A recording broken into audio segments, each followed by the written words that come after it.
Hey guys, welcome back. स्वागत है आप सभी का एक बार फिर कैल्विन में। तो आज हम फिर लेकर आए हैं अपनी दूसरी वन शॉट वीडियो, जिसके अंदर हम आज करेंगे चैप्टर नंबर 2 पूरा, यानी कि पूरा चैप्टर नंबर 2 एक ही बार में फिनिश करेंगे। बहुत बड़ा चैप्टर है बट कोई दिक्कत नहीं है, तब भी हम एक ही वीडियो में वन शॉट के अंदर इसको क्लियर करेंगे। तो बिल्कुल टाइम वेस्ट नहीं करेंगे, बस आज स्टार्ट करेंगे फटाफट से चैप्टर नंबर 2, जिसका नाम है फॉर्म्स ऑफ बिजनेस ऑर्गेनाइजेशन। आपने बिजनेस का मतलब तो पढ़ लिया था चैप्टर नंबर 1 में, लेकिन अब आपको बिजनेस स्टार्ट करना है। तो बिजनेस स्टार्ट करेंगे तो किस तरह का बिजनेस होगा वो? आप अकेले बंदे हैं तब कैसा बिजनेस स्टार्ट करना चाहिए, आपके बहुत सारे भाई बहन हैं तब कैसा स्टार्ट करना चाहिए, आपके कोई फ्रेंड्स हैं 2-3 तो कैसा स्टार्ट करना चाहिए, आपको बहुत बड़े स्केल पे काम करना है तो कैसे बिजनेस स्टार्ट करना चाहिए। तो हर बिजनेस को एक नाम दिया गया है, वही चीज आपको इस चैप्टर में पढ़नी है। तो फॉर्म्स ऑफ बिजनेस ऑर्गेनाइजेशन के अंदर जब आप पढ़ेंगे तो ये आती हैं आपके सामने 5 फॉर्म्स बिजनेस की। पहली आती है सोल प्रोप्राइटरशिप, पहली आती है सोल प्रोप्राइटरशिप। दूसरी है हिंदू अनडिवाइडेड फैमिली, जिसको हम HUF के नाम से भी जानते हैं। तीसरी है पार्टनरशिप, फोर्थ है कोऑपरेटिव सोसाइटी और fifth and most interesting is joint stock company. 5 forms आपको पढ़नी है, इनके मीनिंग पढ़ेंगे, इनके फीचर्स, मेरिट्स, लिमिटेशंस, और ये भी पढ़ेंगे कि जॉइंट स्टॉक कंपनी को कैसे बनाया जाता है, क्योंकि ये जो है सबसे अच्छी फॉर्म मानी जाती है, बट इसके लिए बहुत ज़्यादा खर्च आता है। तो चलिए शुरू करते हैं सबसे पहले सोल प्रोप्राइटरशिप से। अब what is sole proprietorship? Sole का मतलब होता क्या है? अकेला, सोलो, सोल प्रोप्राइटरशिप। सोल यानी कि अकेला, सिंगल, और प्रोप्राइटरशिप मतलब ओनर, यानी कि एक वो बंदा जो सिंगल ही ओनर है, सिंगल हैंडेडली सब कुछ रन कर रहा है, it is called sole proprietor. Sole proprietorship यानी कि सोल प्रोप्राइटर यानी सोल बिजनेस को चलाना जो होता है, that is called sole proprietorship. यानी कि जो पूरा वन मैन शो, एक ही बंदा सब कुछ चलाता है, रन करता है, देखता है, मैनेज करता है, उसको बोला जाता है सोल प्रोप्राइटर। तो सोल प्रोप्राइटरशिप के अंदर यही होता है कि एक ही बंदा हर चीज मैनेज करता है, पूरे बिजनेस को अपने मैनेज करता है। और ये बड़ी फेमस फॉर्म है आपके और हमारे सामने, क्योंकि आप अपने घर से थोड़ा आगे चलेंगे, जो भी आपको शॉप मिलेगी, सब्जी वाला, रेहड़ी वाला, कोई जनरल स्टोर है, स्टेशनरी है, वो एक आध बंदा अकेले ही अपने दम पर रन कर सकता है, that is called sole proprietorship. Definitions वगैरह मैंने पीछे लगा रखी हैं, पढ़ने का मन करे पढ़ लेना, अदरवाइज जैसे जैसे फटाफट आप करेंगे वन शॉट में क्लियर होता चला जाएगा। चलिए मैं पढ़ देता हूँ। Soul trader is a type of business unit where a person is solely responsible, वो अकेला ही रिस्पॉन्सिबल है हर चीज के लिए, for providing the capital, for bearing the risk of the enterprise and for management of business। कितना पैसा लगाना है, प्रॉफिट होगा या ना होगा, मैनेजमेंट कौन देखेगा, सब कुछ उसी के कंधों पे होता है, that is called sole proprietor. अब आते हैं सोल प्रोप्राइटरशिप के फीचर्स पे। सबसे पहला इसका फीचर क्या होता है? Easy formation and closure.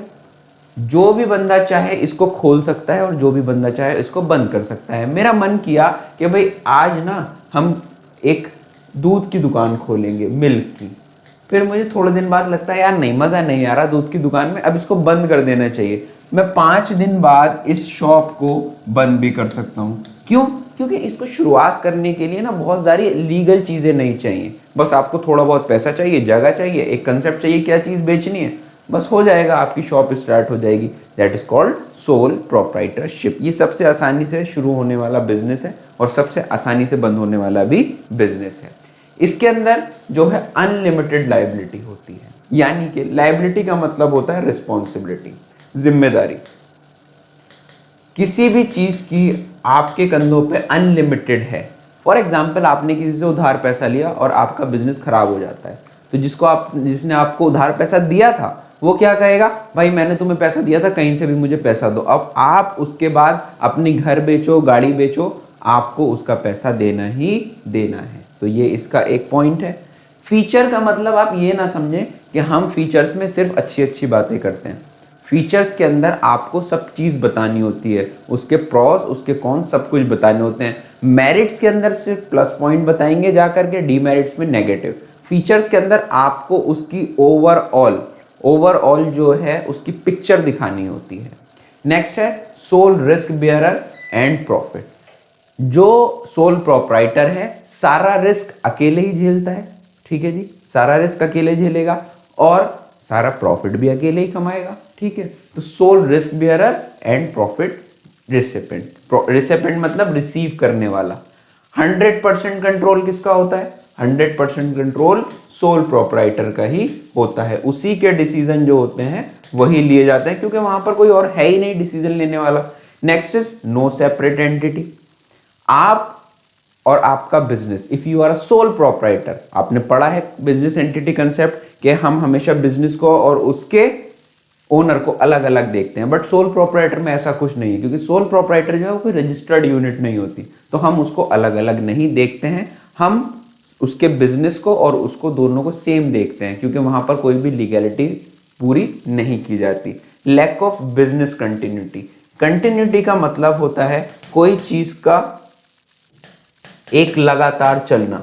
अगर एक सोल प्रोप्राइटर है और अगर वो इस दुनिया से चला जाता है, पागल हो जाता है, अगर वो उसके पीछे कोई नहीं है, तो वो जो बिजनेस है वो बंद हो जाएगा। तो यह lack of continuity. Lack of continuity यानी अगर जो सोल प्रोप्राइटर है वो चला गया, उसने बिजनेस बंद कर दिया, वो मर गया, तो उसका बिजनेस खत्म हो जाएगा। तो ये एक प्रॉब्लम होती है सोल प्रोप्राइटरशिप में। अब आते हैं सोल प्रोप्राइटरशिप के मेरिट्स पर। तो इसके कुछ पॉजिटिव पॉइंट्स हैं, हाँ जी हैं, फीचर्स में पढ़ लिए। कुछ नेगेटिव पॉइंट्स हैं, हाँ जी हैं। तो मेरिट्स क्या है सोल प्रोप्राइटरशिप के? Quick decision making. Quick decision making का मतलब जो है, जो एक बंदा जो सोल ओनर है बिजनेस का, उसके अलावा उस बिजनेस में कोई नहीं है, तो डिसीजन मेकिंग बड़ी क्विक होगी। उसने कहा भाई 20 पैकेट डालो चिप्स के, भाई 50 लीटर दूध रख दो मेरी फ्रिज में, तो ये सब है क्विक डिसीजन मेकिंग। उससे किसी से कंसल्ट नहीं करना कि सर आपका इतना शेयर है हमारी दुकान में, हम कितना सामान रखवाएं, कुछ नहीं, क्विक डिसीजन मेकिंग। जो करना है फटाफट। Confidentiality of information. कुछ ऐसी बात जो किसी को ना बतानी हो, उसके अंदर पूरी आजादी है कि वो किसी को ना बताए। अपने खाते जो वो बना रहा है, किसके कितना माल आया, किसको दिया, उसको किसी को नहीं दिखाने, ठीक? क्यों?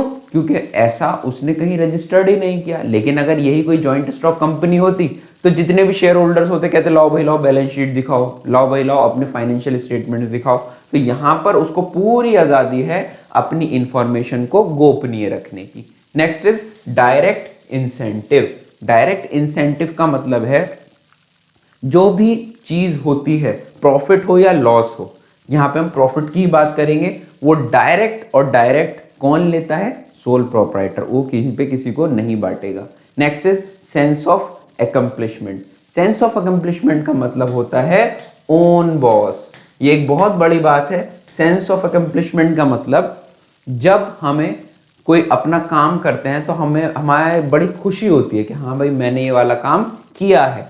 सोल प्रोप्राइटर जो होता है उसको इस बात की बहुत खुशी होती है कि अपना कोई बॉस नहीं है, हम ही हम हैं, बाकी सब पानी कम है। तो that is called sense of accomplishment, यानी कि एक खुशी ऑफ ओन बॉस, खुद का बॉस होने की एक खुशी, मालिक होने की एक खुशी, that is called sense of accomplishment. Ease of formation and closure, ये हमने पहले ही पढ़ लिया है। आसानी से स्टार्ट हो सकता है और आसानी से बंद भी हो सकता है। नेक्स्ट आते हैं लिमिटेशंस पे। लिमिटेशंस का मतलब होता है कुछ नेगेटिव पॉइंट्स। कुछ नेगेटिव पॉइंट्स सोल प्रोप्राइटरशिप के क्या क्या है? लिमिटेड रिसोर्सेज, जी बिल्कुल, क्योंकि जो कैपिटल है वो सिर्फ कौन लगाता है? वो एक सिंगल ओनर जो है, जो हमारा ओनर है वो कैपिटल लगाता है, किसी से पैसा नहीं लेता। वो क्यों? क्योंकि उसके अंदर कोई पार्टनर ही नहीं है, वो तो सब काम खुद ही कर रहा है। तो सारा कैपिटल भी खुद लगा रहा है, प्रॉफिट भी खुद ले रहा है, लॉस भी पूरा खुद झेलेगा, मैनेजमेंट भी खुद कर रहा है। Limited life of business concern, हमने बताया था। लैक ऑफ कंटिन्यूटी, अगर डेथ हो जाती है उसकी, वो इंसॉल्वेंट यानी कि बैंकरप्ट हो जाता है या फिर लूनेटिक पागल हो जाता है, तो उसका बिजनेस जो है वो बंद हो जाएगा। अनलिमिटेड लायबिलिटी, हमने आपको बताया अगर आपके बिजनेस में लॉस हो गया, बिजनेस में अगर लॉस हो गया तो भी आपको पैसा अपने ही पास से देना है। लिमिटेड मैनेजरियल एबिलिटी, अब हमने बोला क्या है, वन मैन शो, सारा काम उसको खुद ही करना है।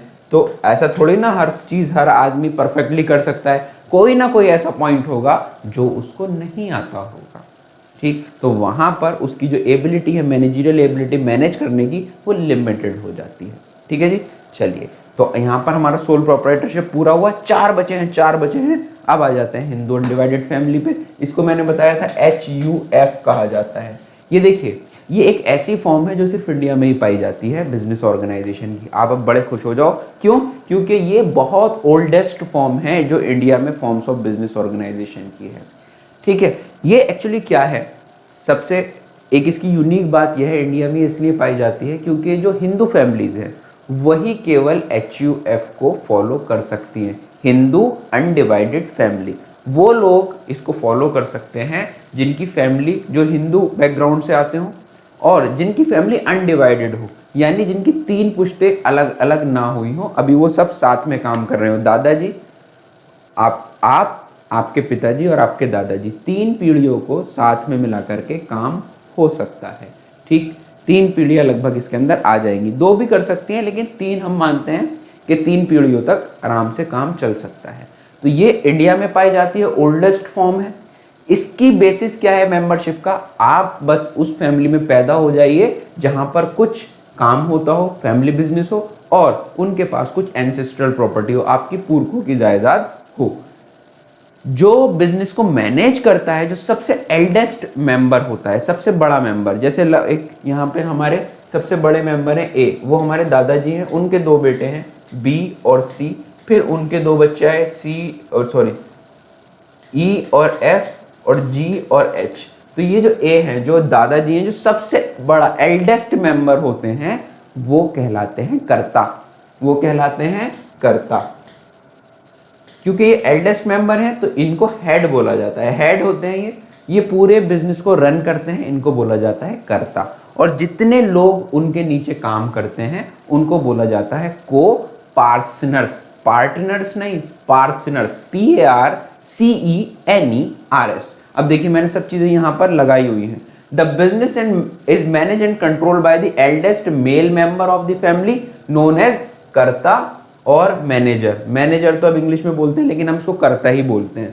The decision of the karta are binding on all members, जो उन्होंने डिसीजन ले लिया वो सबको मानना पड़ेगा।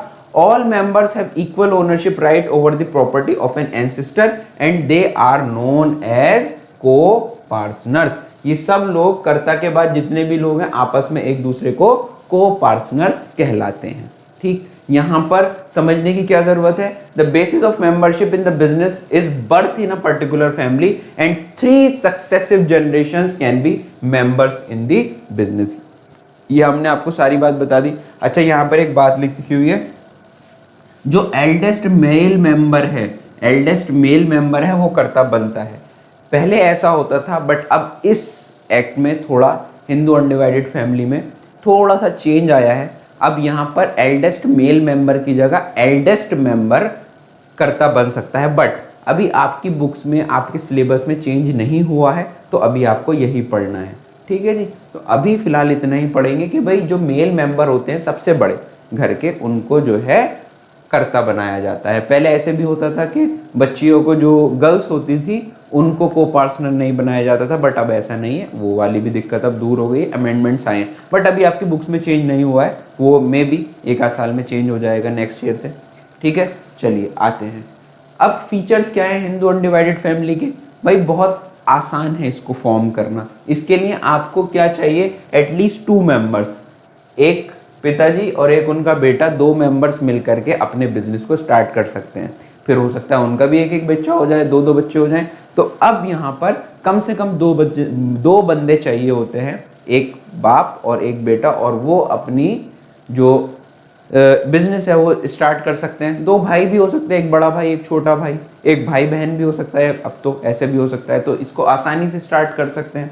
ये गवर्न कौन करता है, it is govern by Hindu succession act 1956। ये 1 नंबर में क्वेश्चन बन सकता है कि which body govern the Hindu undivided family, तो हिंदू सक्सेशन एक्ट 1956 इसको चलाता है। लायबिलिटी, देखिए जी, लायबिलिटी का मतलब जैसे सोल प्रोप्राइटरशिप में थी, सोल प्रोप्राइटरशिप में क्या था, सोल प्रोप्राइटरशिप के अंदर लायबिलिटी अनलिमिटेड थी, लेकिन यहां पर क्या होता है, जो कर्ता होता है उसकी तो लायबिलिटी अनलिमिटेड होती है, सारे भार जो है कर्ता के कंधों पे होता है, बट जितने भी को पार्टनर्स हैं उसकी जो लायबिलिटी होती है वो लिमिटेड हो जाती है, जितना जितना उनका लायबिलिटी दे रखी होती है कर्ता ने, उतनी उतनी लायबिलिटी उन सबकी होती है, बट कर्ता की लायबिलिटी जो होती है वो अनलिमिटेड होती है।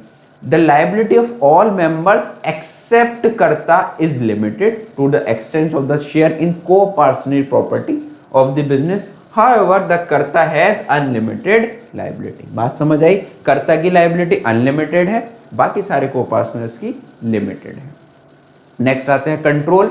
सारा कंट्रोल किसके पास होता है, सारा कंट्रोल कर्ता के पास होता है, सारे डिसीजन कर्ता लेता है और उन डिसीजंस को मानना ही मानना है। कंटिन्यूटी, कंटिन्यूटी का मतलब जैसे सोल प्रोप्राइटर था, अगर सोल प्रोप्राइटर मर जाता है तो बिजनेस बंद हो जाएगा, लेकिन हिंदू अनडिवाइडेड फैमिली में ऐसा नहीं है। मान लो कर्ता मर जाता है, कर्ता के बाद जो सबसे एल्डेस्ट मेंबर बचा उसको बना दो कर्ता, वो भी मर गया, फिर उसके बाद तो कोई ना कोई बचेगा, जो बचता रहे उसको कर्ता बनाते रहो। अब मान लो कर्ता सही है, कोई को पार्टनर मर जाता है, कोई बात नहीं, मर जाने दो, उसका बेटा, उसके बच्चे, उसकी बेटी, कोई ना कोई आ जाएगा, नहीं भी आएगा तो कोई नहीं, दो लोग ही तो चाहिए चलाने के लिए, पूरी फैमिली में दो लोग चला सकते हैं। Next is minor members. देखिए इस फैमिली बिजनेस की एक बड़ी अच्छी बात है, जो छोटे छोटे बच्चे होते हैं लेस देन 18 ईयर्स, वो भी इसके मेंबर बन सकते हैं। आप पूछोगे कैसे, क्योंकि जॉइंट हिंदू फैमिली बिजनेस में अगर किसी एक फैमिली का बिजनेस है तो आप जाके उसको ज्वाइन नहीं कर सकते एज अ को पार्टनर।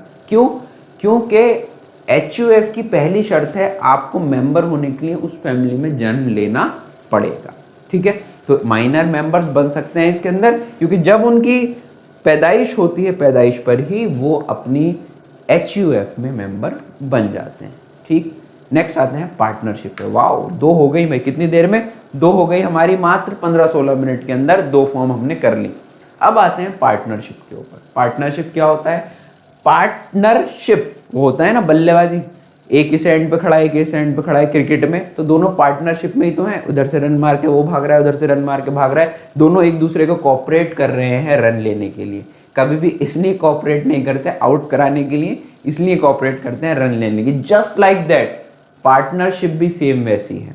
पार्टनरशिप के अंदर क्या होता है, पार्टनरशिप में कम से कम दो मेंबर चाहिए, या फिर और भी उससे भी ज्यादा भी हो सकते हैं, बट दो मेंबर चाहिए जो कहते हैं चलो दोस्त आओ हम एक बिजनेस स्टार्ट करते हैं और जो भी उससे प्रॉफिट होगा हम दोनों उस प्रॉफिट को बांट लेंगे, ठीक है। और ये एक पार्टनरशिप एक्ट बनाया गया 1932 में, जिसमें कहा गया partnership is the relation between persons who have agreed to share the profit. जो प्रॉफिट को शेयर करने के लिए एग्री हुए, उन दोनों का रिलेशन, उन लोगों का relation of the business carried by all or any of them acting for all. इसको आसान भाषा में समझ लेते हैं चलो। पार्टनरशिप एक्ट 1932 कहता है पार्टनरशिप के अंदर क्या होता है, दो लोग या दो से ज्यादा लोग एग्री करते हैं कि हम फ्यूचर में अपने प्रॉफिट को बांटेंगे एक बिजनेस स्टार्ट करके, और जरूरी नहीं कि सारे लोग काम करेंगे उसके अंदर, जितने पार्टनर्स हैं, एक पार्टनर भी काम कर सकता है सबके बिहाफ पर और सारे पार्टनर्स भी काम कर सकते हैं। तो that's it for the partnership. अब पार्टनरशिप के कुछ फीचर्स हैं, कुछ लिमिटेशंस हैं, कुछ मेरिट्स हैं। सबसे पहली फॉर्मेशन, ये फॉर्म होती है पार्टनरशिप एक्ट 1932 में।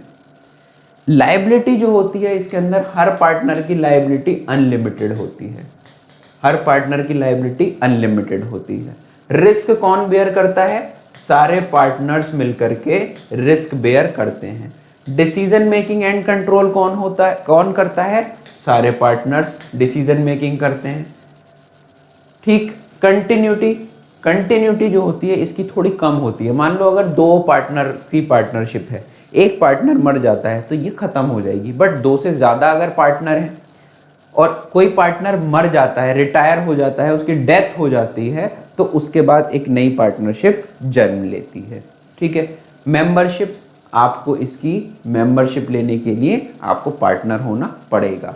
म्यूचुअल एजेंसी, इसके अंदर जो भी काम होता है वो mutual agency. Mutual agency actually agency का मतलब क्या होता है? एजेंट, एक दूसरा का एजेंट बनना। रिप्रेजेंटेटिव, एजेंट का मतलब ही क्या होता है? एजेंट का मतलब होता है रिप्रेजेंटेटिव। ठीक है जी, एजेंट का मतलब होता है रिप्रेजेंटेटिव। म्यूचुअल एजेंसी का मतलब क्या है? बेसिकली आपस में एक दूसरे की अंडरस्टैंडिंग, ये म्यूचुअल एजेंसी पे चलती है। अब हमने आपसे कहा था कि एक पार्टनर दूसरे पार्टनर्स के लिए भी काम कर सकता है, और कोई 5 पार्टनर से 4 कुछ नहीं करें, एक अकेला भी अपने दम पर काम कर सकता है। तो it depends on your mutual agency, ये आपकी म्यूचुअल एजेंसी पर डिपेंड करता है कि आप लोगों में अंडरस्टैंडिंग कैसी है। चलिए फीचर्स से आते हैं अब इसके मेरिट्स पर। मेरिट्स क्या कहते हैं? Ease of formation and closure, जो हमारी पार्टनरशिप है वो आसानी से बन सकती है और आसानी से खत्म हो सकती है, इसके लिए बहुत ज़्यादा लीगैलिटीज़ की ज़रूरत नहीं है। दूसरा है मोर फंड्स। अब देखो सोल प्रोप्राइटर में एक ही बंदा था, तो जितनी वो कैपिटल ला रहा है वही रिक्वायर्ड है, वो उसी को यूज़ करते हैं। बट पार्टनरशिप में 2 तो कम से कम बंदे हैं ही, और उससे ज़्यादा भी हो जाते हैं, तो जितने बंदे उतने ज़्यादा फंड्स आ सकते हैं आपके पास। Second is balanced decision making. अब यहां पर देखो सोल प्रोप्राइटर में सारी जिम्मेदारी उसके कंधे पर, सारी डिसीजन मेकिंग उसके कंधे पर, लेकिन यहां पर क्या है? बैलेंस्ड है डिसीजन मेकिंग, क्योंकि यहां पर जो पार्टनर्स हैं, यहां पर जो पार्टनर्स हैं वो म्यूचुअल अंडरस्टैंडिंग से काम करते हैं। किसी को कोई किसी चीज में एक्सपर्ट है, कोई किसी चीज में एक्सपर्ट है, तो यहां पर डिसीजन मेकिंग बड़ी बैलेंस्ड होती है। Next is sharing of risk. अब यहां पर जब प्रॉफिट बट रहा है तो जाहिर सी बात है अगर कोई रिस्क या लॉस हो जाता है तो उसको भी तो डिस्ट्रीब्यूट करेंगे ना इक्वली। लास्ट है सीक्रेसी। यहां पर आप अपने सीक्रेट्स को क्लोज रख सकते हैं। क्यों? क्योंकि हम 2 मेंबर्स हैं, हम आपस में रख सकते हैं इस चीज को, तो ये मेरिट है हमारी। हमें किसी पब्लिक को, किसी बाहर, हमारे पास कोई शेयर होल्डर नहीं है तो हम अपनी चीज को बाहर डिस्प्ले नहीं करें, उसके अंदर कोई दिक्कत नहीं आएगी। तो ये मेरिट्स हो गई पार्टनरशिप की। अब आते हैं लिमिटेशंस। सबसे बड़ी बात ये होती है रिस्पॉन्सिबिलिटी जो होती है इसके अंदर अनलिमिटेड होती है। अगर आपकी पार्टनरशिप में 1 करोड़ का नुकसान हो गया और सारा सामान आपने अपनी पार्टनरशिप का बेच भी दिया और सामान बिका वो 60 लाख का, अब भी 40 लाख कहाँ से आएंगे? तो सारे पार्टनर्स जो है इक्वली कंट्रीब्यूट करेंगे अब उस कर्ज को चुकाने के लिए, भले से ही आपकी घर बेचना पड़े, आपकी गाड़ी बेचनी पड़े, यानी पर्सनल एसेट्स तक आपको बेचनी पड़ेगी। नेक्स्ट है हमारा लिमिटेड रिसोर्सेज। अब यहां पर जो है एक लिमिट लगाती है हमारा एक्ट 1932 के हमारे पास मिनिमम मेंबर्स कितने होने चाहिए और मैक्सिमम। तो मैक्सिमम हमारे 2, मिनिमम हमारे 2 और मैक्सिमम 50। तो ये जो होता है अब हमारी रिसोर्सेज जो है वो लिमिटेड हो जाती है। 50 मेंबर से ज़्यादा नहीं हो सकते, तो 50 मेंबर्स तक ही हम कंट्रीब्यूशन ले सकते हैं, उसके बाद हम उनको ज्वाइन नहीं करा सकते। Lack of continuity. अब यहाँ पर एक पार्टनर मर जाता है, 2 ही पार्टनर्स हैं, तो फिर वो पार्टनरशिप खत्म हो जाएगी। तो लैक ऑफ कंटिन्यूटी ये एक प्रॉब्लम है। Lack of public confidence.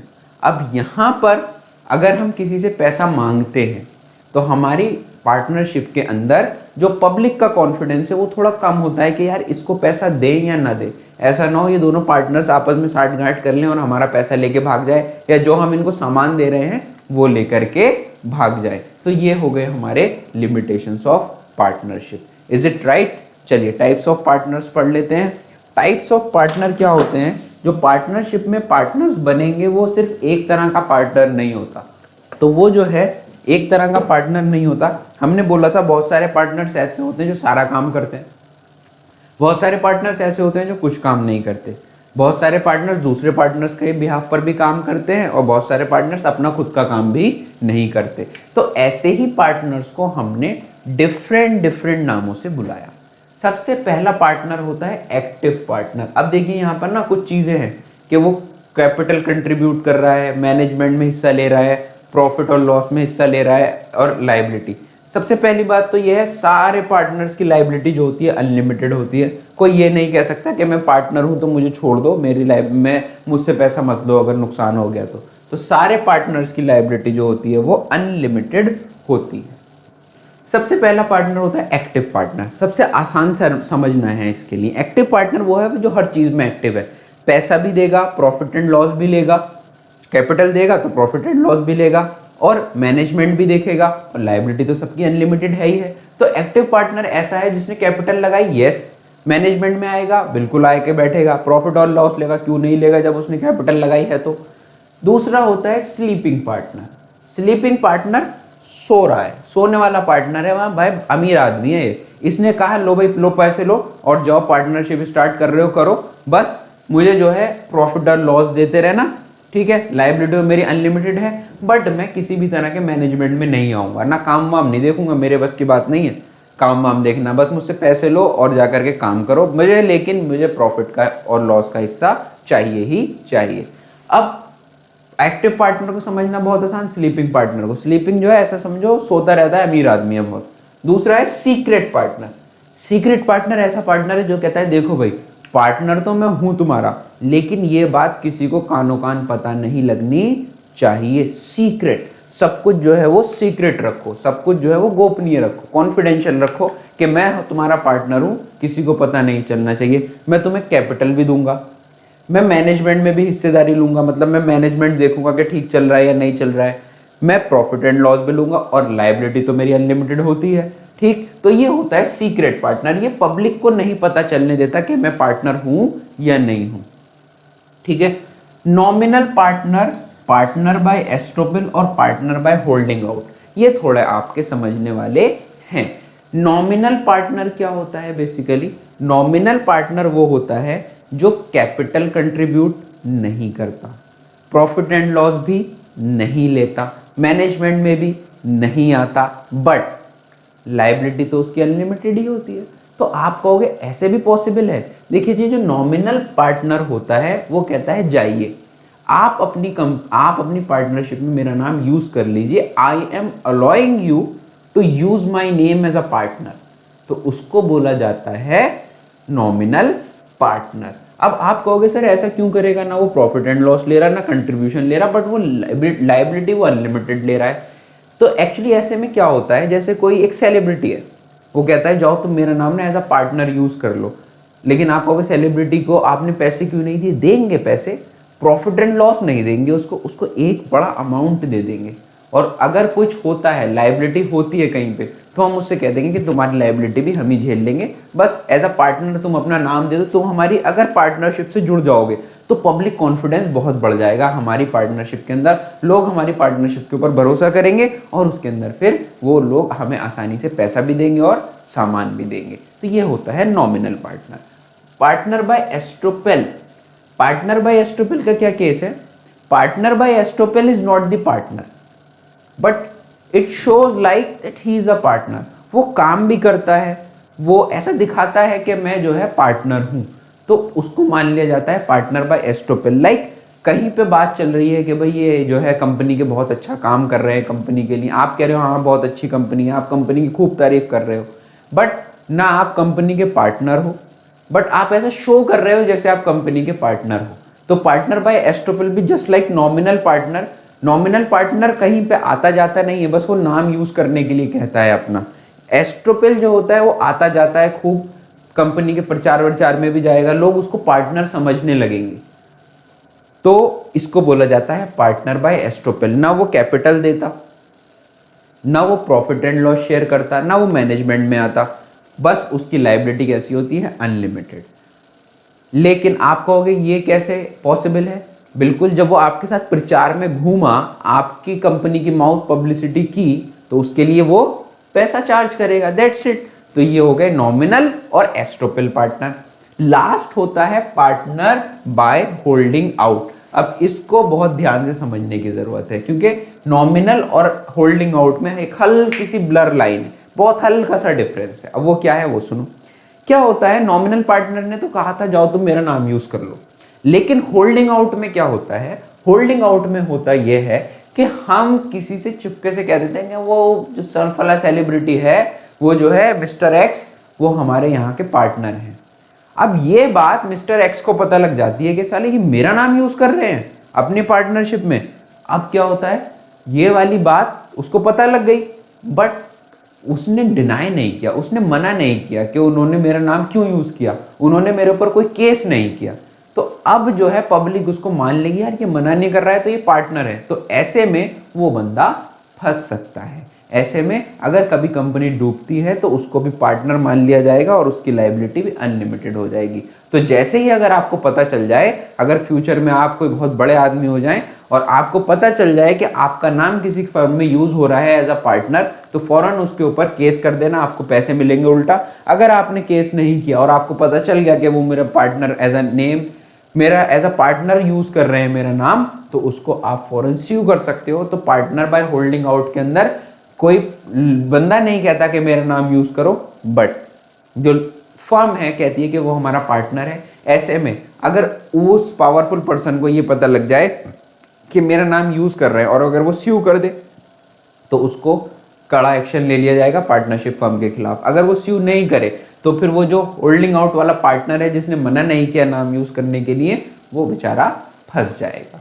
ठीक, चलिए इसी बात पर आते हैं टाइप्स ऑफ पार्टनरशिप। अब पार्टनरशिप की भी दो टाइप में है, आसान सा है ये। पार्टनरशिप को बांटा गया है on the basis of duration, समय कितने समय के लिए बनी है, और on the basis of liability. Classification of partnership on the basis of duration and liability. Partnership on the basis of duration के दो पार्ट्स हैं, पार्टनरशिप एट विल और particular partnership. Partnership at will का मतलब होता है जो आपकी इच्छा के अनुसार बनती है। ये स्टार्ट और एंड दोनों डिपेंड करता है will of a partner, on a will of a partners. जब पार्टनर्स चाहेंगे तब इसको स्टार्ट करेंगे, जब पार्टनर्स चाहेंगे जब इसको क्लोज कर देंगे, तो इसको बोलते हैं पार्टनरशिप एट विल। दूसरी होती है पर्टिकुलर पार्टनरशिप।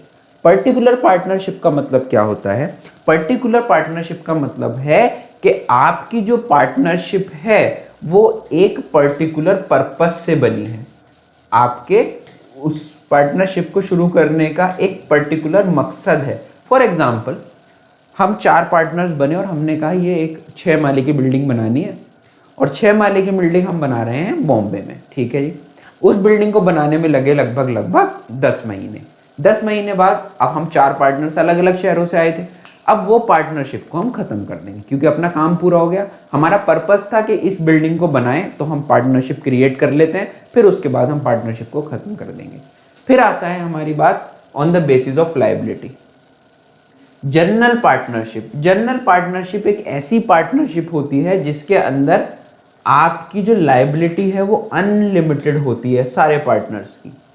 लेकिन एक दूसरी पार्टनरशिप होती है लिमिटेड पार्टनरशिप। लिमिटेड पार्टनरशिप के अंदर क्या होता है, आपके मान लो 5 पार्टनर्स हैं, तो एक पार्टनर ऐसा होता है और 4 पार्टनर ऐसे होते हैं। आप ऐसे और कैसे?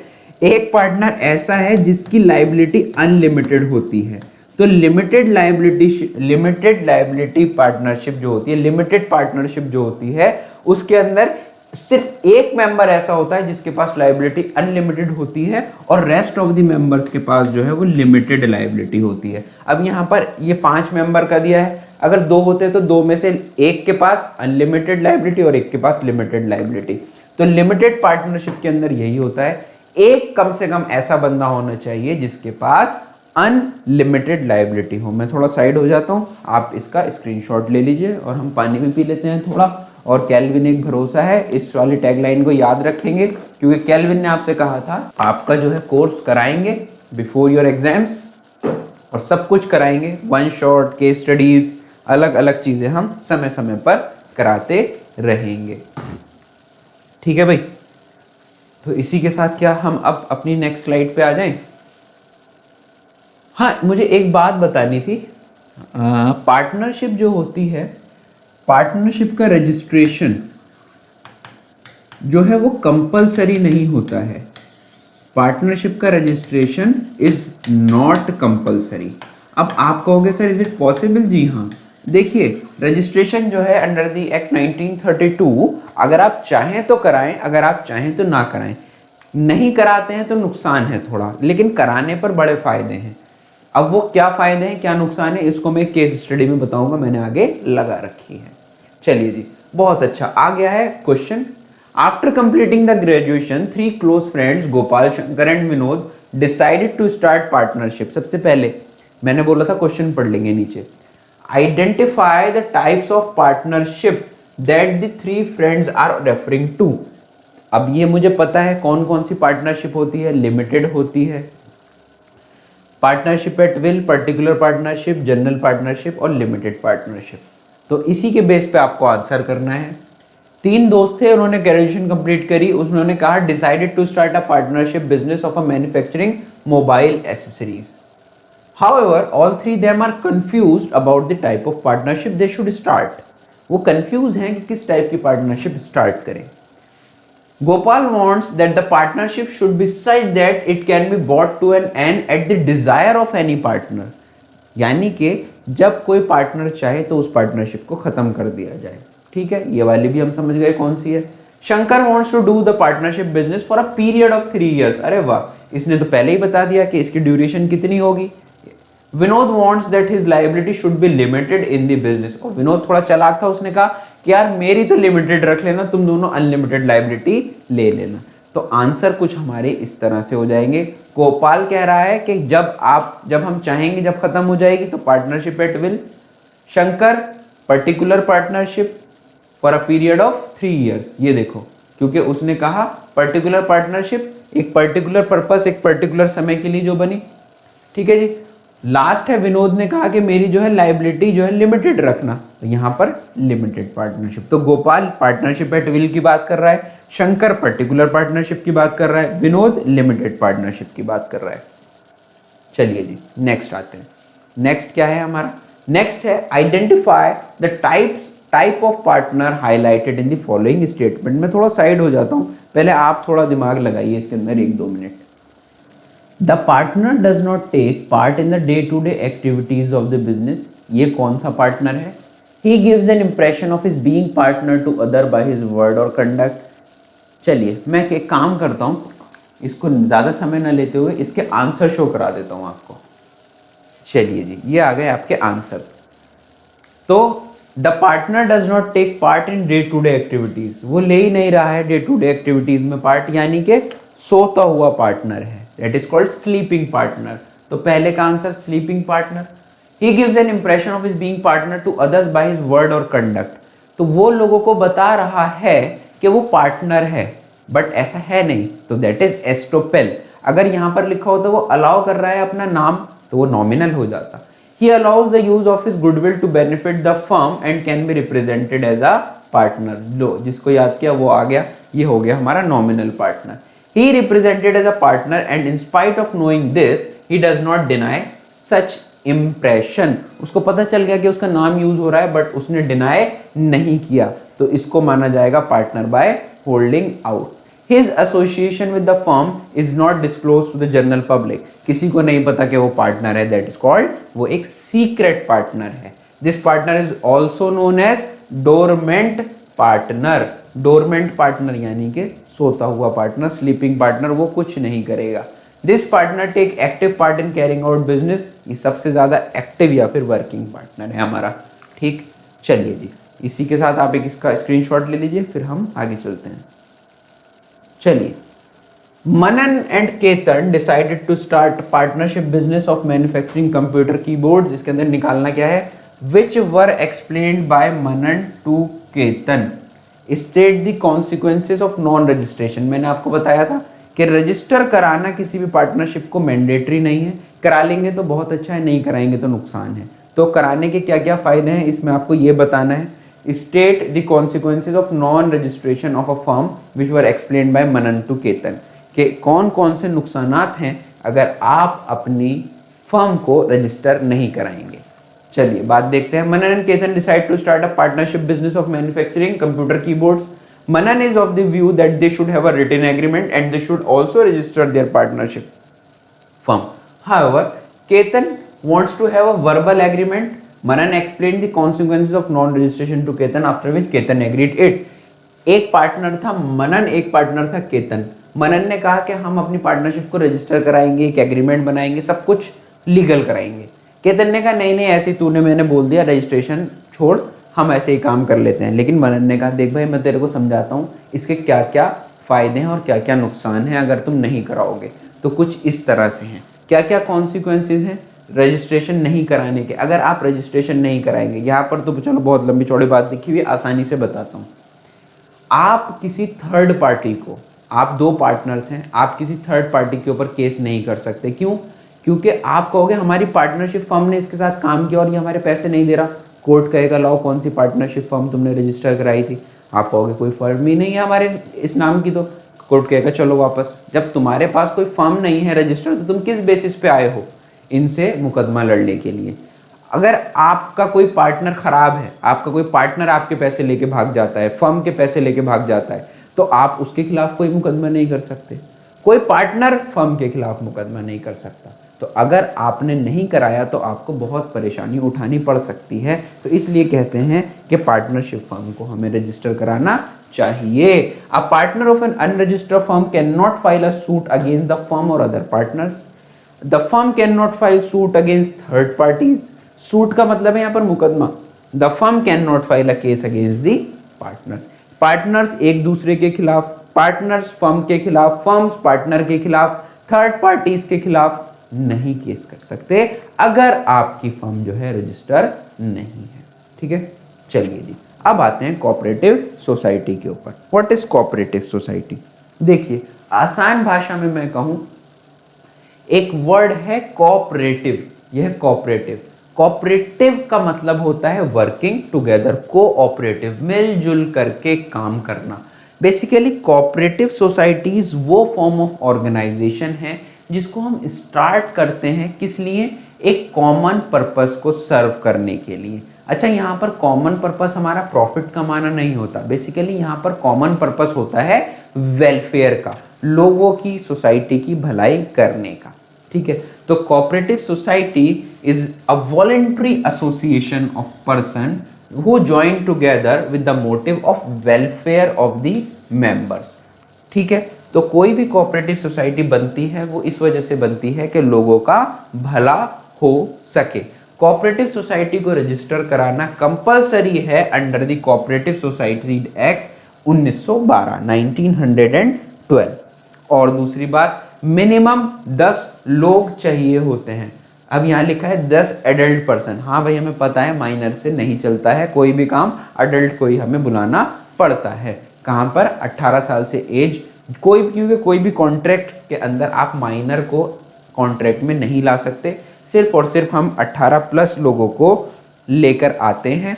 तो कम से कम 10 मेंबर की रिक्वायरमेंट होती है। पार्टनरशिप में 2 की रिक्वायरमेंट होती है, सोल प्रोप्राइटर में 1 की रिक्वायरमेंट होती है, और हिंदू अनडिवाइडेड फैमिली में भी 2 लोगों की जरूरत होती है। मैं तो थक गया इतना पढ़ा के। चलिए जी, कोई नहीं। तो और इसके अंदर कितने लोगों की जरूरत होती है? 10 लोगों की जरूरत होती है। तो कोऑपरेटिव सोसाइटी एक कॉमन गोल को पूरा करने के लिए बनती है। मिनिमम 10 लोग चाहिए उसको। एक वॉलंटरी एसोसिएशन होती है, यानी लोग अपनी इच्छा से आकर इसमें जुड़ते हैं। तो अब आते हैं फीचर्स ऑफ कोऑपरेटिव सोसाइटी पे। वॉलंटरी मेंबरशिप, कोई कंपलसरी नहीं है इसके अंदर मेंबर बनना। अगर आपके पास पैसे हैं, मेंबरशिप फीस है और आप चाहते हैं तो आप बन जाइए। लीगल स्टेटस, ये बिल्कुल लीगल है क्योंकि इसका रजिस्ट्रेशन जो है वो कंपलसरी होता है under the cooperative societies act 1912। Limited liability, ये इसका एक फीचर है। पार्टनरशिप में अनलिमिटेड लायबिलिटी होती है, कर्ता की अनलिमिटेड लायबिलिटी होती है, सोल प्रोप्राइटरशिप की अनलिमिटेड लायबिलिटी होती है। बट यहां पर आपकी लायबिलिटी उतनी ही है जितना आपका शेयर है, यानी जितना आपका कंट्रीब्यूशन है, जितना आपका मेंबरशिप कंट्रीब्यूशन है। कंट्रीब्यूशन एज मेंबर आपके पास जितना है, आपकी लायबिलिटी उतनी है। कंट्रोल, कंट्रोल जो होता है इसका कमेटी के पास इसका कंट्रोल रहता है। अब आप कहोगे कमेटी क्या होती है? आपकी कोऑपरेटिव सोसाइटी में 1000 लोग हैं, तो रोज 1000 लोग आकर के कहेंगे ऐसा करो ऐसा करो ऐसा करो, तो सब कुछ गड़बड़ हो जाएगा। जैसे कि हमारे इंडिया में इलेक्शन होते हैं, ऐसे ही कोऑपरेटिव सोसाइटी जब बन जाती है उसके बाद एक इलेक्शन कराए जाते हैं, हर बंदे को एक वोट डालने का मौका मिलता है और वो लोग एक कमेटी बनाते हैं। वो एक प्रेसिडेंट, वाइस प्रेसिडेंट, मैनेजर ये सब चुनते हैं और फिर वो जैसे 10-12 लोगों की कमेटी पूरी कोऑपरेटिव सोसाइटी को रन करती है। सर्विस मोटिव हमने बताया था आपको, इसके अंदर कोई भी प्रॉफिट वगैरह नहीं कमाते हैं। इसके अंदर मेन मोटिव होता है क्या, कि हम अपनी सर्विसेज दें और लोगों की भलाई करें, वेलफेयर। तो features of cooperative society clear है। नेक्स्ट आ जाते हैं अपने मेरिट्स ऑफ कोऑपरेटिव सोसाइटी, कि भाई क्या क्या मेरिट्स होते हैं कोऑपरेटिव सोसाइटी में। सबसे पहली बात, equality in voting status. Equality in voting status, one man one vote. अगर आप अमीर हैं, गरीब हैं, उससे कोई मतलब नहीं है, आपको एक बंदे को एक वोट डालने का मौका मिलता है। Next is limited liability. हमने आपको पहले ही बताया लायबिलिटी आपको कैसे डिसाइड होगी। लायबिलिटी आपकी डिसाइड होती है एज पर कंट्रीब्यूशन, कि आपका कितना कंट्रीब्यूशन है मेंबरशिप में।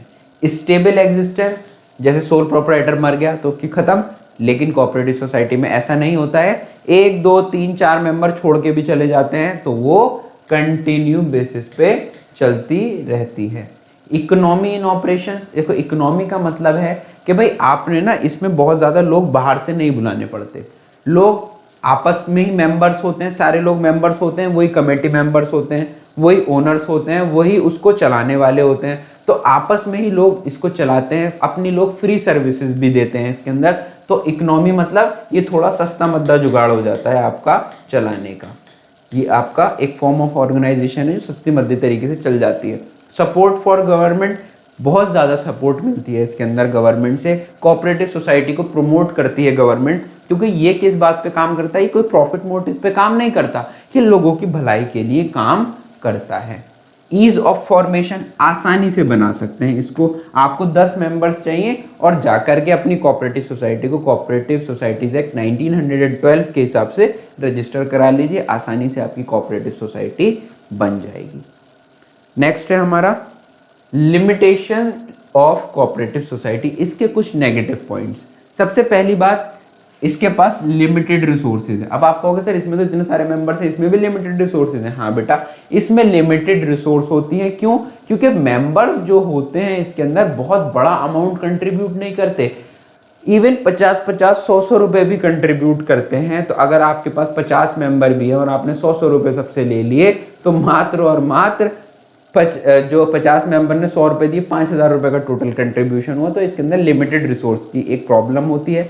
इन एफिशिएंसी इन मैनेजमेंट, इसके अंदर आपस में लोग मिलकर ही चलाते हैं, तो मैनेजमेंट थोड़ा इनएफिशिएंट होता है। यहाँ पर बहुत ज़्यादा एक्सपर्ट्स नहीं होते। हम बाहर से लोगों को हायर नहीं करते क्योंकि वो महंगे पड़ेंगे। अब हमारा हिसाब नहीं है उतना बाहर से लोगों को बुलाने का, तो यहाँ पर मैनेजमेंट जो है वो थोड़ा इनएफिशिएंट भी हो सकता है। Lack of secrecy, lack of secrecy क्यों? क्योंकि इसके अंदर बहुत सारे मेंबर्स जुड़ते चले जाते हैं, तो हमें अपनी सारी जितनी भी वर्किंग है, जितनी भी अकाउंट्स हैं, वो सब लोगों को दिखाने पड़ते हैं हमें। गवर्नमेंट कंट्रोल, अभी हमने बताया कि गवर्नमेंट से बहुत हेल्प मिलती है, तो ये एक पॉजिटिव पॉइंट भी है, नेगेटिव पॉइंट भी है, क्योंकि इसके अंदर इंटरफेरेंस बहुत रहता है गवर्नमेंट का। क्योंकि भाई जब उसने हमें इस बेस पे लोन दिया है कि हम एक कोऑपरेटिव सोसाइटी रन करेंगे, तो उसका इंटरफेरेंस भी बहुत ज़्यादा रहता है। नेक्स्ट है डिफरेंसेस इन ओपिनियन। बिल्कुल होंगे ओपिनियन में डिफरेंस, क्योंकि यहाँ पर सोल प्रोप्राइटर तो है नहीं जिसकी क्विक डिसीजन मेकिंग हो। यहाँ पर बहुत सारे मेंबर्स हैं, उन्होंने एक कमेटी बनाई है। कमेटी जो है, कमेटी में किसका कुछ और नज़रिया है, किसी का कुछ और नज़रिया है, तो इट डिपेंड्स। तो यहाँ पर डिफरेंस इन ओपिनियंस का ऑप्शन भी आ जाएगा लिमिटेशन में। अब बात करते हैं टाइप्स ऑफ कोऑपरेटिव सोसाइटी। उससे पहले थोड़ा हम पानी पी लेते हैं, आप जब तक इसको एक बार पढ़ के देख लीजिए। चलिए, टाइप्स ऑफ कोऑपरेटिव सोसाइटी। अब देखिए एक बात आपको मैं बताऊं, कोऑपरेटिव सोसाइटी जिस पर्पज से बनी होती है ना, वो पर्पज उसके आगे लिखा होता है। Consumer, producer, marketing, farmer, credit, housing. तो जो कोऑपरेटिव सोसाइटी जिस नाम से जानी जाएगी, इसका मतलब वो वही पर्पज फुलफिल कर रही है। सबसे पहला है consumer cooperative society. Consumer cooperative society में क्या होता है, ये आपकी कोऑपरेटिव सोसाइटी है। ये किसके लिए बनाई गई है? ये कंज्यूमर्स के लिए बनाई गई है। आप आटा दाल चावल दुकानों से ले रहे हैं, कंज्यूमर कोऑपरेटिव सोसाइटी क्या करता है, सारा राशन का सामान अपनी जो उसने कोऑपरेटिव सोसाइटी बनाई है उसका एक ऑफिस है उसमें मंगा लेती है। एक वो बढ़िया सा मॉल मतलब एक शॉप जैसी बना लेती है। अब वहां जाते हैं कंज्यूमर्स। कंज्यूमर्स कौन होंगे? कंज्यूमर्स जो होंगे वह उसके मेंबर होंगे।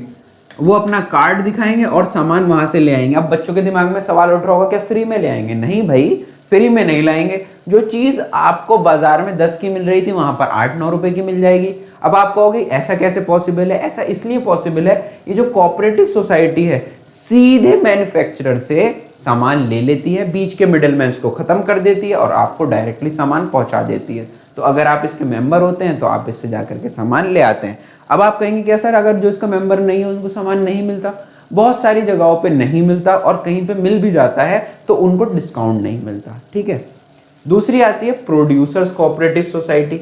ये बनी थी कंज्यूमर के लिए, ये बनी है प्रोड्यूसर्स के लिए। ये कोऑपरेटिव सोसाइटी क्या करती है, लाइक रॉ मटेरियल हो गए, टूल्स हो गए, ये क्या, ये सब सामान मंगा लेती है। ये प्रोड्यूसर्स को सामान देती है। जो प्रोडक्शन कर रहे हैं वो रॉ मटेरियल दुकानों से और मार्केट से ना लेकर के अपनी कोऑपरेटिव सोसाइटी से लेकर आ जाते हैं कम दामों पे। तो ये होती है प्रोड्यूसर्स कोऑपरेटिव सोसाइटी। दूसरी होती है मार्केटिंग कोऑपरेटिव सोसाइटी। अब ये क्या करती है भाई, मार्केटिंग कोऑपरेटिव सोसाइटी जो होती है वो आपके सामान को बिकवाने में मदद करती है। आपके सामान को बिकवाने में मदद करती है। अब लाइक जो स्मॉल ट्रेडर्स हैं, अब उसका सामान वो मान लो वो बनाता है, बास्केट्स बनाता है, जो वुडन बास्केट्स बनाता है, अब वो बेचारा कहाँ बेचे? तो ऐसे ही मार्केटिंग कोऑपरेटिव सोसाइटी जो होती है वो वहां पे अपने आप को रजिस्टर करा लेता है और वो कहता है सर हमारे पास ये वाला प्रोडक्ट है, आप हमारा प्रोडक्ट जो है इसका एडवर्टीजमेंट कीजिए, आप कहीं फेयर लग रही है तो जाइए, और अगर उसका कोई ऑर्डर आता है फिर वो हम आपको बना करके देंगे और आप हमारे सामान को बिकवाने में मदद कीजिए। That is called marketing cooperative society. फिर आता है फार्मर्स कोऑपरेटिव सोसाइटी। ये तो सबने सुन भी रखा होगा। फार्मर्स कोऑपरेटिव सोसाइटी में क्या होता है, हमें यहाँ पर सीड, फर्टिलाइजर्स, ये सब चीजें आसान दामों में मिल जाते हैं। Farmers cooperative society specially made for the farmers, और ये इसके अंदर फार्मर्स अपने आप को रजिस्टर करा लेते हैं, इसके मेंबर बन जाते हैं। फिर यहाँ से खाद, मिट्टी और आपका सीड्स, ये सब चीजें लेकर के आ जाते हैं। क्रेडिट कोऑपरेटिव सोसाइटी, क्रेडिट का मतलब होता है लोन, उधार।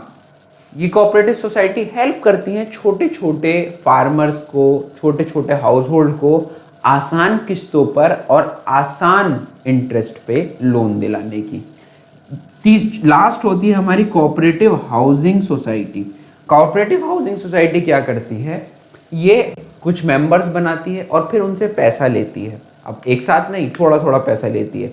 फिर वो कहती है कि अब हमने आपके लिए ज़मीन खरीद ली, अब हम इसके ऊपर घर बनाने वाले हैं। अब आप लोगों को घर मिल जाएंगे आसान दामों पे, आसान किस्तों में, आसान इंटरेस्ट रेट के साथ। तो उसको बोला जाता है cooperative housing society. Housing society का मतलब लोगों को कम दाम में, कम इंटरेस्ट पे, आसान इंस्टॉलमेंट के अंदर लोन प्रोवाइड कराना। That is cooperative housing societies. तो 6 तरह की कोऑपरेटिव सोसाइटीज पूरी हो गई। इसी के साथ हमारा लास्ट आ गया जॉइंट स्टॉक कंपनी।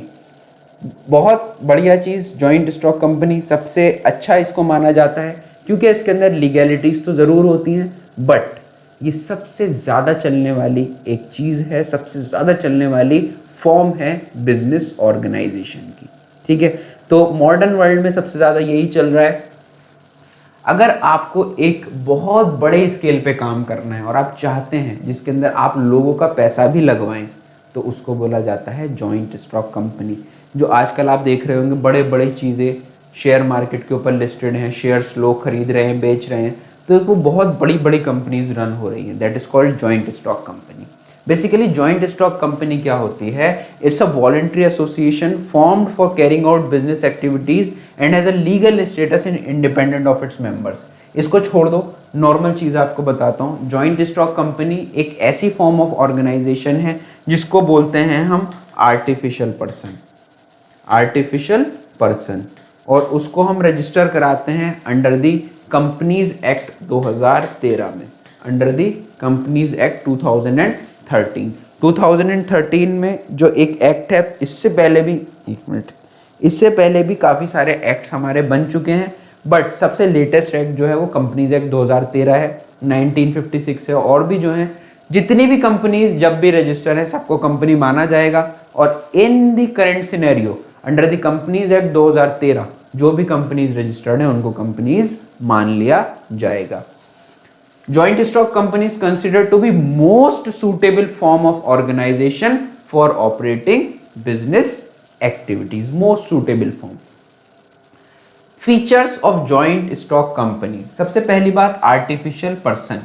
इसको artificial person इसलिए कहा गया क्योंकि इसको कौन बनाता है, इसको इंसान बनाता है। ये मैन मेड होती है, हमें ऊपर वाले ने बनाया, गॉड ने बनाया तो हम नेचुरल पर्सन है, इसको हमने बनाया तो इसको बोला गया आर्टिफिशियल पर्सन।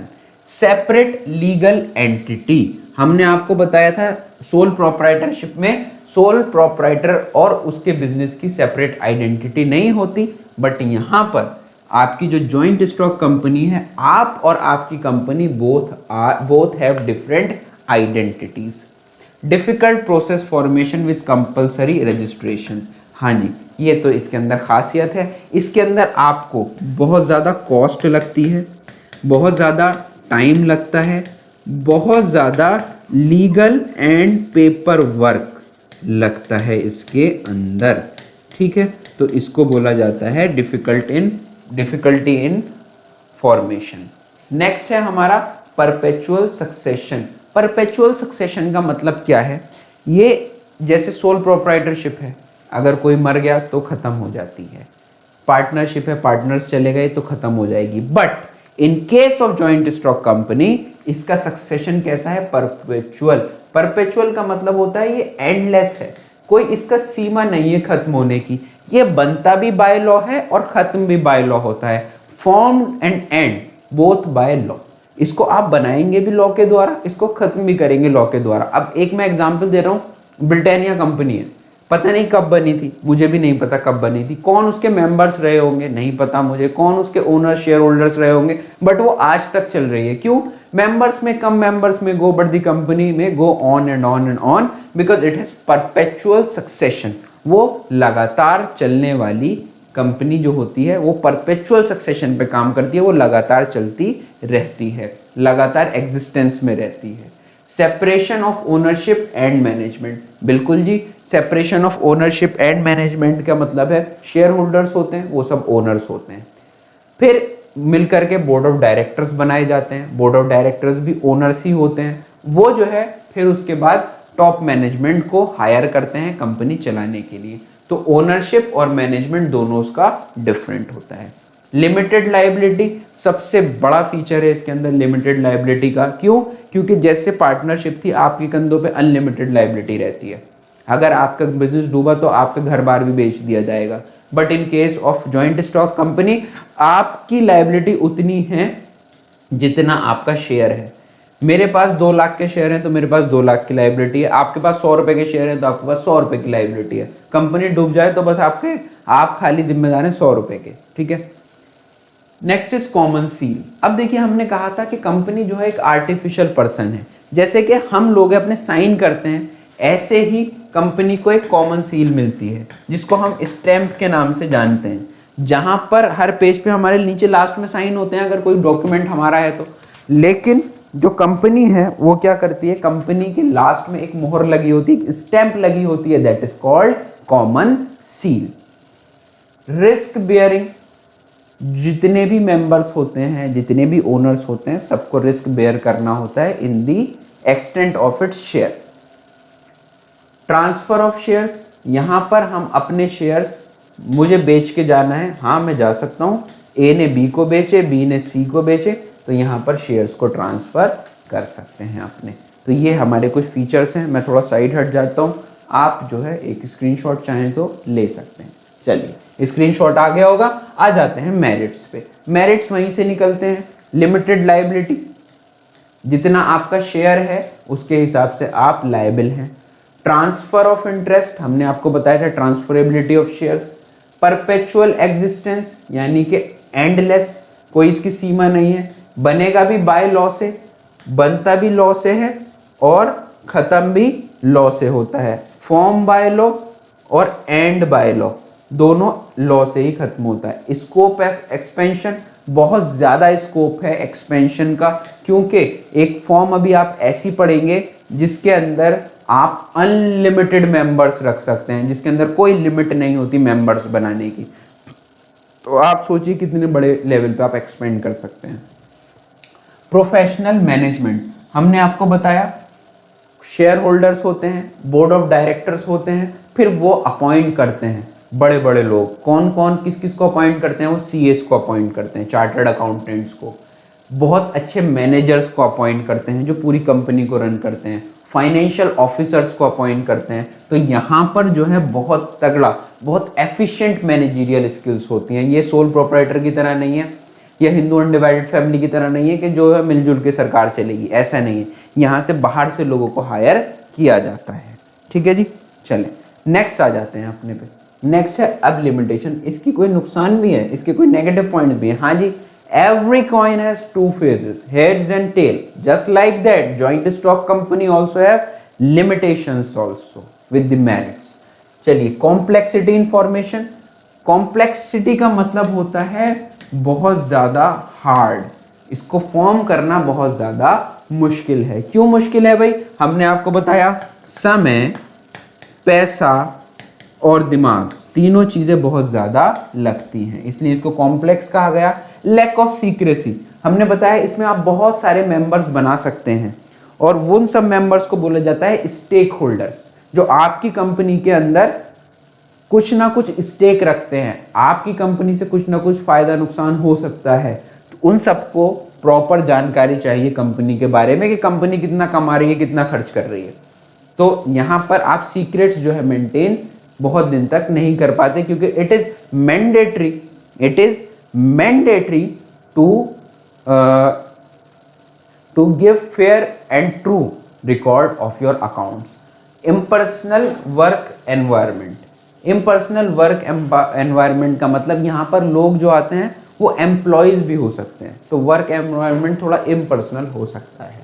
न्यूमरस रेगुलेशंस, बहुत ज़्यादा रेगुलेशंस होती हैं इसके अंदर। बहुत ज़्यादा रेगुलेट करने के लिए आपको लीगली हर चीज़ को फॉलो करना पड़ता है। Delay in decision making, delay in decision making इसलिए कहा गया, ये सोल प्रोप्राइटर की तरह नहीं है क्विक डिसीजन मेकिंग हो जाए, क्योंकि वहां पर वो पूरा मालिक खुद ही है। यहाँ पर जो है सब किसके हाथों में है? सब बोर्ड ऑफ डायरेक्टर्स वगैरह के हाथों में है। तो जो डिसीजन मेकिंग है वो थोड़ी डिले हो जाती है। ये बड़ा अच्छा वर्ड है ओलिगैर्किक मैनेजमेंट।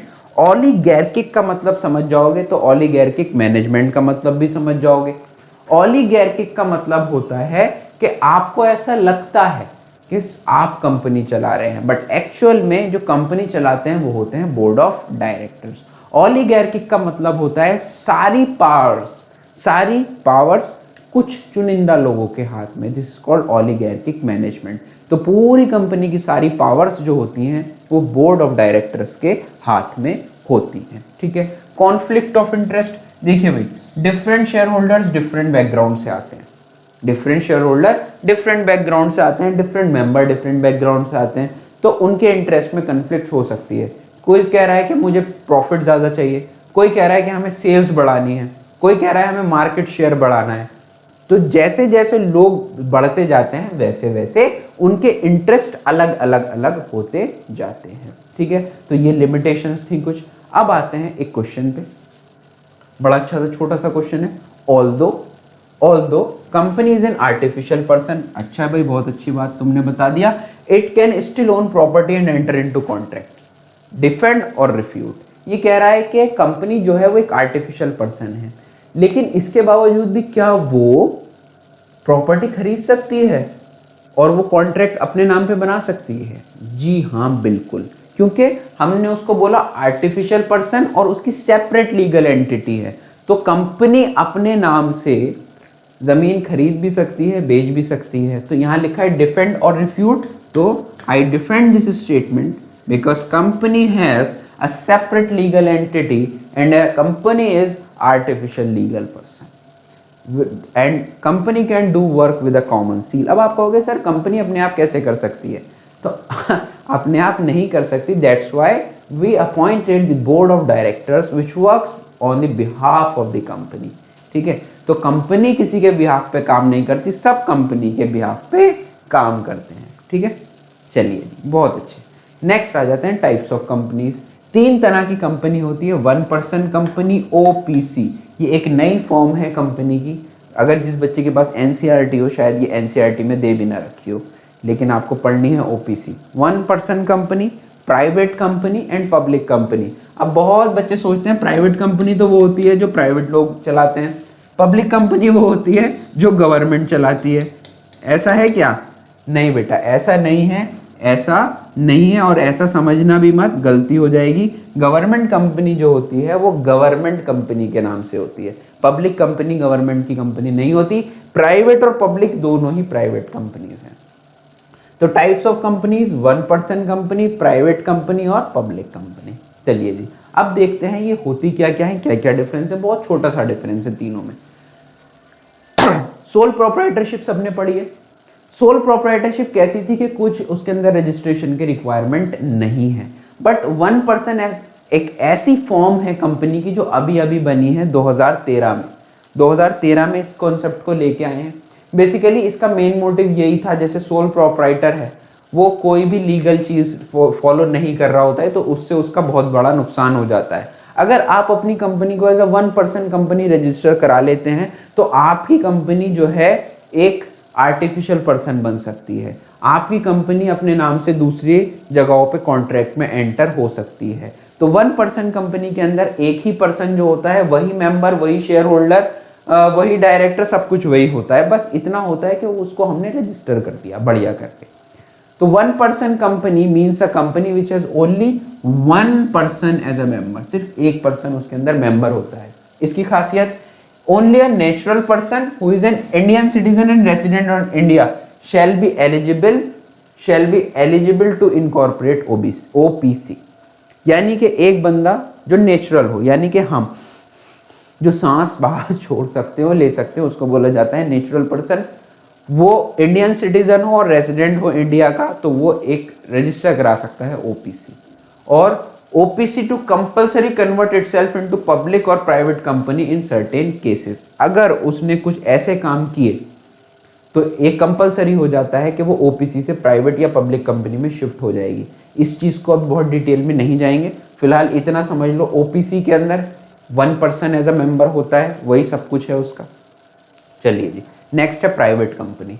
प्राइवेट कंपनी बहुत अच्छी कंपनी, बहुत अच्छी चीज़ है। इसके अंदर मिनिमम 2 और मैक्सिमम 200 मेंबर्स तक आप बना सकते हैं, लेकिन इसका नाम क्या है?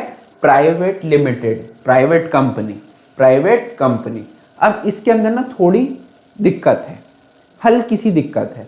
इसके अंदर आप एक तो अपने शेयर को ट्रांसफर नहीं कर सकते, आप अपने शेयर को ट्रांसफर नहीं कर सकते।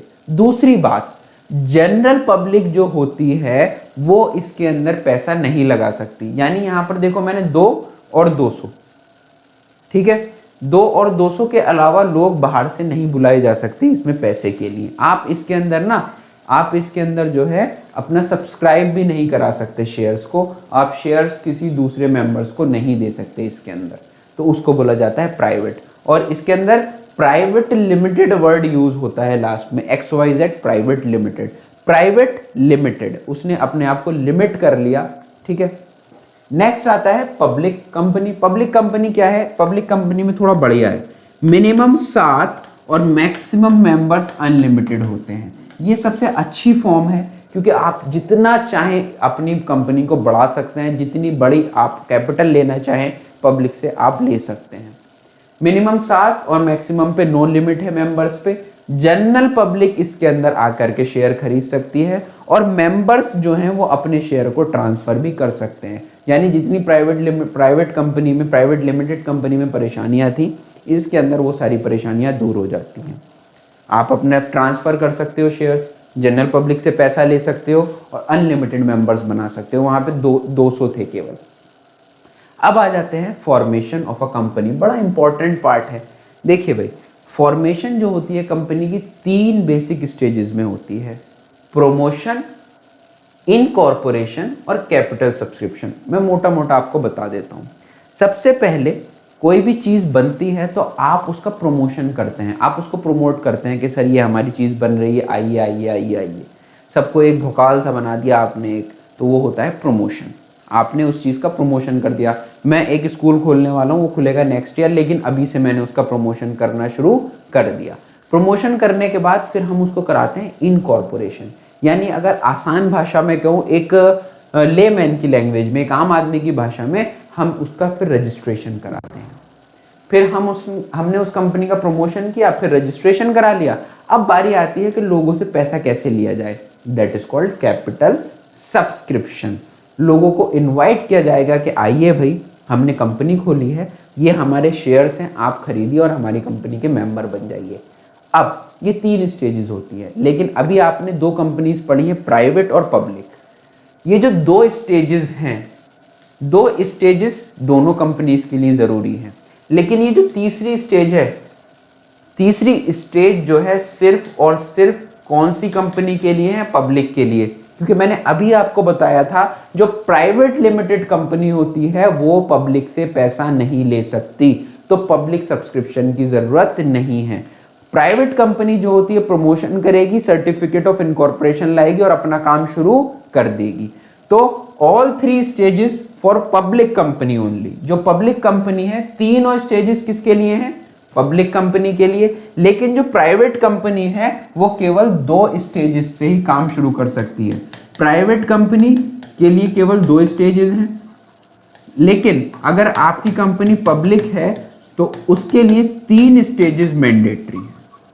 क्योंकि प्राइवेट कंपनी को पैसा उठाना ही नहीं है, पब्लिक से सब्सक्राइब ही नहीं कराना है, तो इसलिए प्राइवेट कंपनी जो है just after the incorporation certificate, birth certificate मिलते ही स्टार्ट कर सकती है अपना काम। ठीक है जी, चलिए इसको आगे पढ़ते हैं। आगे क्या कहते हैं हमारा, अच्छा, both public and private company can commence business after obtaining certificate of incorporation. Is it possible? Public company है तो सब्सक्राइब कराएगी ही कराएगी। Do you agree? क्या आप इस बात पे एग्री करते हैं? तो हम इस बात पे एग्री नहीं करते हैं, क्योंकि पब्लिक कंपनी को 3rd स्टेज पूरी करना मैंडेटरी है, पब्लिक सब्सक्रिप्शन लेना मैंडेटरी है। Stage 1 promotion of company. Promotion में क्या क्या होता है? प्रमोशन में हम देखते हैं कि भाई हम क्या बिजनेस स्टार्ट कर सकते हैं, फिर क्या वो बिजनेस जो स्टार्ट कर सकते हैं वो पॉसिबल भी है, तो उसकी फीजिबिलिटी स्टडीज। फिर देखते हैं कि यार क्या नाम रखा जाए, नाम सजेस्ट होता है, नाम जाता है। फिर उसके बाद fixing up signatories to MOA। MOA is memorandum of association. अब ये क्या होता है ये मैं आपको अगली स्लाइड में बताऊंगा। मेमोरेंडम ऑफ एसोसिएशन यानी कि कुछ लोग आप वहां पर बताओगे, अगर प्राइवेट कंपनी है तो 2 लोग, और अगर पब्लिक कंपनी है तो 7 लोग जो हैं वो उसके लिए चाहिए मेंबर बनने के लिए कम से कम, और आपके साइनिंग डायरेक्टर्स भी चाहिए जो साइन करते हैं। तो आप ये सब चीज़ें देखते हो प्रमोशन ऑफ कंपनी में, क्या बिजनेस करेंगे, क्या वो फिजिबल है भी या नहीं, वो लीगल है भी या नहीं, नेम क्या होगा, कौन लोग साइन करेंगे मेमोरेंडम ऑफ एसोसिएशन पे, ये सब हम प्रमोशन स्टेज में देखते हैं। फिर प्रमोशन स्टेज पूरी कर लेते हैं, फिर आती है इनकॉर्पोरेशन स्टेज। इनकॉर्पोरेशन यानी कि हम क्या करते हैं, हम अपनी कंपनी को रजिस्टर कराते हैं, हम अपनी कंपनी को रजिस्टर कराते हैं। फाइलिंग ऑफ डॉक्यूमेंट्स, हम डॉक्यूमेंट्स फाइल करते हैं बहुत सारे, जो जो चीज़ें हमारा रजिस्ट्रार मांगता है। फिर फीस भरते हैं, भाई हर चीज़ के रजिस्ट्रेशन के लिए फीस चाहिए होती है। फिर वहाँ से हमें मिलता है एक certificate of incorporation. If you are a private company तो it's time to be happy, क्योंकि अब आप अपना काम स्टार्ट कर सकते हैं। Issue of certificate is like, certificate of incorporation का मतलब होता है it's like a birth certificate for a company. कहाँ गया? ठीक है, तो ये हमारा बर्थ सर्टिफिकेट होता है, इस दिन से आप अपना काम स्टार्ट कर सकते हैं अगर आप प्राइवेट कंपनी है तो। अगर आप पब्लिक कंपनी है तो फिर आपको कैपिटल सब्सक्राइब करानी होगी। कैपिटल सब्सक्राइब का मतलब आपको किसी स्टॉक एक्सचेंज पे जाकर के अपना नाम रजिस्टर कराना होगा, फिर वहां पर लोगों को इनवाइट करना होगा। आजकल बच्चे सुनते होंगे आईपीओ, एलआईसी का आईपीओ आया था, अभी बहुत फेमस हुआ था, इनिशियल पब्लिक ऑफरिंग्स, यानी कि जो एक नया शेयर होते हैं तो हम स्टॉक एक्सचेंज के थ्रू बेचते हैं और फिर वहां से लोगों से पैसा लेते हैं। तो यहाँ पर आपको सेबी का अप्रूवल चाहिए, प्रोस्पेक्टस वगैरह आप बनाते हैं, बैंकर्स वगैरह सबसे पैसे लिए जाते हैं, मिनिमम सब्सक्रिप्शन लगभग 90% आपका जो शेयर्स हैं वो सब्सक्राइब होने चाहिए, एप्लीकेशन टू स्टॉक एक्सचेंज पे जाती है एप्लीकेशन, फिर लोग आपके शेयर को खरीदते हैं, तो लोगों को आप शेयर अलॉट कर देते हो। अगर आप पब्लिक कंपनी हैं, अब आप अपना काम स्टार्ट कर सकते हो जब आपके शेयर्स जो हैं वो बिक जाते हैं। तो ठीक है जी, तो 3 स्टेजेस हो गई, प्रमोशन, इनकॉर्पोरेशन और कैपिटल सब्सक्रिप्शन। प्रमोशन और इनकॉर्पोरेशन, प्रमोशन और इनकॉर्पोरेशन प्राइवेट कंपनी के केस में, पब्लिक कंपनी के केस में एक तीसरी स्टेज भी इसके अंदर जुड़ जाती है। यहां पर अब जो है 3 स्टेजेस हमारी पूरी हो गई। मैंने बहुत आसान करके, बहुत आसान भाषा में आपको बताया है। चलो अभी बस 15 मिनट भी और लगेंगे, इसको खत्म कर देंगे। पूरा एक ही चैप्टर एक ही बार में मैं खत्म करा दूंगा। प्रोमोटर कौन होता है, कुछ थोड़े बेसिक टर्म्स मैंने अब लगाए हैं, आपका चैप्टर पूरा हो चुका है। बेसिकली प्रोमोटर वो होता है जो आपके बिजनेस को एग्जिस्टेंस में लेके आता है, जो सारे काम करता है वो एक पहले दिन से लेकर के कि हम क्या बिजनेस करेंगे और रजिस्ट्रेशन तक जो मेहनत करता है वो होता है प्रोमोटर। वो हर चीज़ को प्रमोट करता है। अब प्रोमोटर जो होते हैं बेसिकली वो बड़े पढ़े लिखे लोग होते हैं, बहुत क्वालिफाइड, बहुत एक्सपीरियंस्ड लोग होते हैं, बहुत माइंडेड लोग होते हैं, थिंक टैंक्स उन्हें बोला जाता है। वो मदद करते हैं, मेहनत करते हैं पूरी कंपनीज को स्टार्ट करवाने में। तो person who performs all the task during the promotion stage, जो सबसे मेन स्टेज है प्रोमोशन स्टेज, कि वो पूरा एक आइडिया से लेकर के स्क्रैच से शुरू करके एक कंपनी खड़ी करा देते हैं, दैट इज कॉल्ड प्रोमोटर। तो उनको क्या कहा जाता है, प्रोमोटर। बहुत मेहनत करते हैं, कितनी मेहनत चल रही है। ठीक है जी, चलिए फिर इसके बाद एक और स्लाइड है, इंपॉर्टेंट डॉक्यूमेंट्स रिक्वायर्ड। अब आपको अपनी कंपनी शुरू करने के लिए कुछ बहुत इंपॉर्टेंट डॉक्यूमेंट्स चाहिए होते हैं इनकॉर्पोरेशन स्टेज में। सबसे पहला जो डॉक्यूमेंट होता है मेमोरेंडम ऑफ एसोसिएशन, इसी को ही बोला जाता है प्रिंसिपल डॉक्यूमेंट या फिर इसी को ही बोला जाता है चार्टर डॉक्यूमेंट, यानी कि ये मेन डॉक्यूमेंट है, MOA। अब इसके अंदर होता क्या है, बेसिकली इस डॉक्यूमेंट के अंदर हम लिखते हैं कि हमारी जो बिजनेस है उसका नाम क्या होगा, रजिस्टर ऑफिस कहाँ पर होगा उसका, उसके अंदर हम क्या काम करेंगे, किस तरह के ऑब्जेक्टिव्स हमारे होंगे, वो सब हम लिखते हैं मेमोरेंडम ऑफ एसोसिएशन में। Article of association is like it's a rule book, इसके अंदर रूल्स एंड रेगुलेशंस लिखे होते हैं सारे। ये होता है AOA, MOA और AOA। फिर उसके बाद कंसेंट ऑफ प्रोपोज्ड डायरेक्टर्स। अब ये चीज हो गई। अब हमने बताया था सिग्नेटरीज होते हैं कुछ ना कुछ फाइलिंग पेपर्स में, तो कौन लोग डायरेक्टर्स बनेंगे अगर ये कंपनी बन जाती है, तो उसको पहले ही ढूंढना पड़ता है हमें। ठीक है, मेंबर्स को, डायरेक्टर्स को ढूंढना पड़ता है। फिर एक एग्रीमेंट बनता है, एग्रीमेंट के अंदर सारी अपने होते हैं टर्म्स एंड कंडीशन, और लास्ट होता है स्टैट्यूटरी डेक्लेरेशन। फिर आपको एक स्टैट्यूटरी डेक्लेरेशन देना पड़ता है कि yes we are ready to serve, we are trying to start a company. तो ये सब जो मेन डॉक्यूमेंट्स हैं बेसिकली वो MOA, AOA और कंसेंट है। ये सबसे पहले आपसे 2 ही पूछे जाएंगे, कहीं भी पूछे जाएंगे कि MOA का मतलब बताओ, AOA का मतलब बताओ। MOA जो होता है वो प्रिंसिपल डॉक्यूमेंट है, जो सब कुछ लिखता है अपने अंदर कि हम कौन हैं, क्या काम करेंगे, किस तरह का काम करेंगे। आर्टिकल जो होता है वो रूल्स एंड रेगुलेशन बताता है कि हम क्या क्या रूल्स एंड रेगुलेशंस फॉलो करेंगे। वो प्रिंसिपल डॉक्यूमेंट है, वो रूल बुक टाइप है।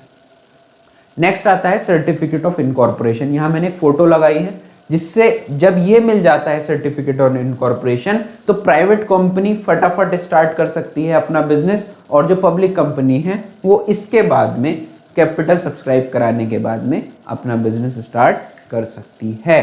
तो ये certificate of incorporation, it's like a birth certificate for the company.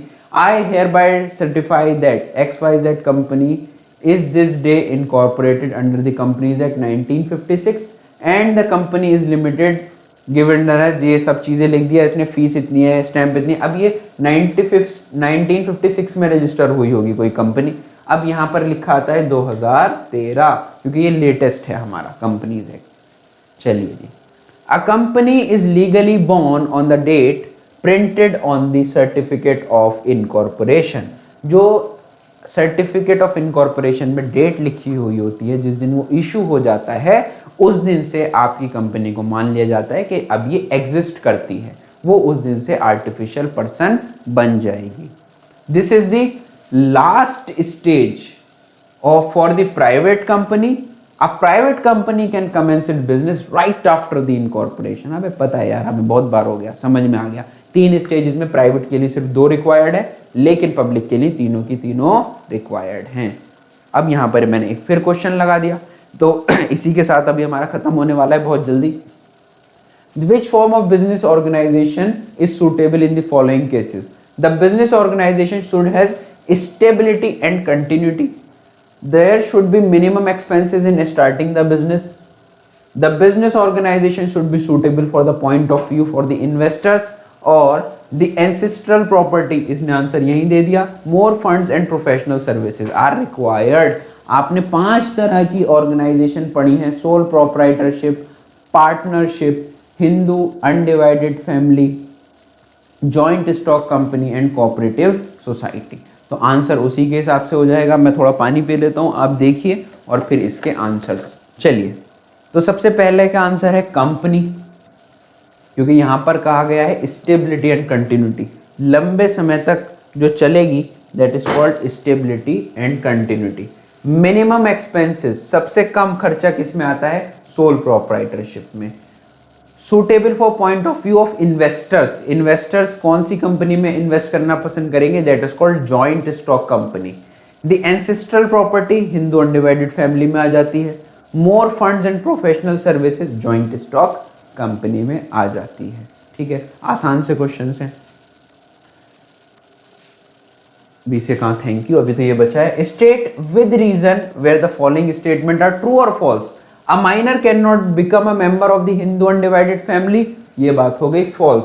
A minor can be member in the Hindu undivided family because to become a member of Hindu undivided family business it is necessary to be born in that particular family. खत्म कहानी, तो वो बन जाता है।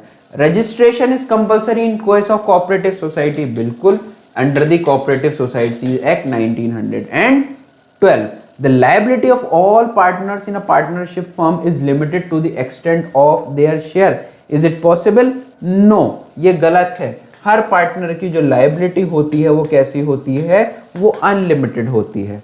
The ownership and management is in 2 different hands in case of joint stock company, बिल्कुल सही बात। ओनर्स हम होते हैं, बोर्ड ऑफ डायरेक्टर्स होते हैं, फिर वो अपॉइंट करते हैं कुछ मैनेजर्स, कुछ टॉप लेवल मैनेजर्स जो कि पूरी कंपनी को मैनेज करते हैं। तो मैनेजमेंट और ओनरशिप अलग अलग हाथों में होती है, यहीं पर ही, इसी वजह से ये स्पेशलाइज्ड कहलाता है। सॉरी। इसी के साथ हुआ हमारा चैप्टर नंबर 2 की समाप्ति। बहुत शुरुआत शानदार की थी, समाप्ति भी बहुत शानदार की है। कोशिश की है मैंने एक छोटे से छोटा पॉइंट क्लियर करने की। 1 शॉट के अंदर कितनी देर लगी हमें? लगभग सवा घंटा, वही अपना टाइम आ रहा है। हमने सब कुछ आपको कराया है 1 शॉट में, पूरा चैप्टर नंबर 2 क्लियर कराया है। जिसके यूटीज हैफेलीज आ रहे हैं 1 शॉट सीरीज में बने रहिए। कैल्विन ऐसे ही शानदार सीरीज आपके लिए लेके आ रहे हैं। तो इसी के साथ मिलते हैं अपनी नेक्स्ट 1 शॉट सीरीज के अंदर, नेक्स्ट 1 शॉट वीडियो में, नेक्स्ट 1 शॉट चैप्टर में। तब तक के लिए जुड़े रहिए, हंसते रहिए, मुस्कुराते रहिए, बने रहिए कैल्विन के साथ। धन्यवाद।